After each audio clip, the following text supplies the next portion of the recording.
Hey, what's going on, guys? Welcome back to the gym. It is your Gamble Lingerie. Up next, day 2 of practice.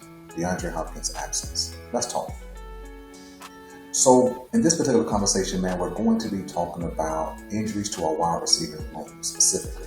I know that there's other news in training camp going on, but I don't believe any news is bigger than Zay getting nicked up day 1 and then DeAndre Hopkins getting nicked up at the end of day 1, missing day 2. Now, I hope this is a one-off and not a trend. We do know that DeAndre Hopkins does have an extensive injury history, being in and out of lineups over the last 2 and 3 seasons. And Zay, of course, we know that he missed the last 2 games of the 2024-25 season, both of them being playoff games. Now, there may not be much to it, right? We understand that Zay did return to practice, and we know that John Harbaugh has reported that DeAndre Hopkins should be fine. But how do the Ravens need to respond to this? Well, the young guys need to get ready.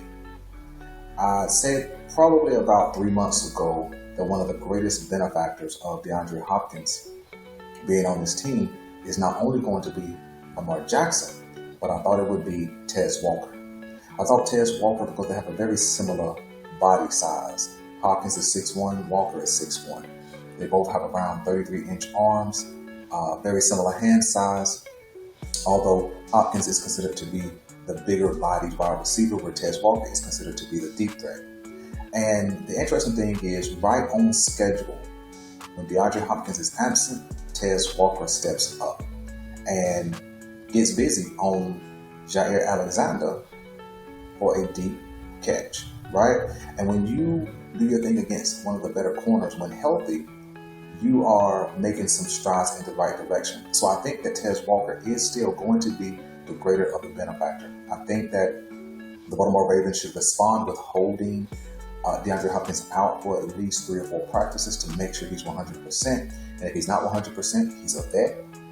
He knows how to play this game, so do not rush him back. Open up the field for Tez Walker to get in there and continue to develop. He is not going to get better with consistent run with the 2s and 3s. He needs to be plugged in with the 1s, especially with DeAndre Hopkins going down, even if it's temporary.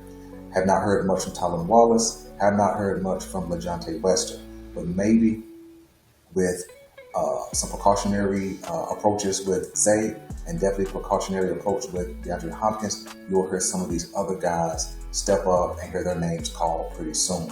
But shout out to Tez Walker, man, for taking advantage of this opportunity. And until next time, I'm out.